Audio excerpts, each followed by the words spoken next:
তার মানে কি এই মুরগিগুলো আমাদের সাথে কামব্যাক করবার চেষ্টা করছে, সকালবেলায় রানিং করতেছে।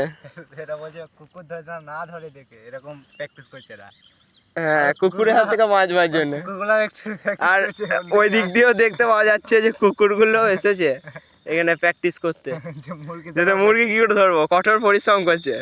আর এই দেখুন এইখানে আমার বন্ধুটা বসে রয়েছে এখনো পর্যন্ত, একবার রানিং করার পর 4বার বসছে, আর সঙ্গে আমিও তাই। আর পেছনে সব গ্যাং ফ্যাং দিয়ে রেডি আছে সব মুরগিরা, এইদিকে সবাই কামব্যাক করবার চেষ্টা করছে, এই পৃথিবীতে কেউ একলা নাই।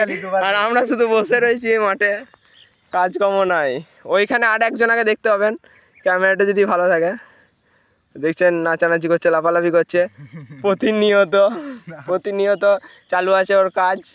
কিন্তু আমরা এইদিকে 2বার রানিং আর পুশ আপ মারার পর বসে রয়েছি এখানে। এখন ঘাস দেখছি, পিমড়ে দেখছি, লোকের কামব্যাক দেখছি, ছোট ছেলেদের নাচানাচি দেখছি। তো আমাদের এই ছোট ব্লগ এখানেই শেষ হলো।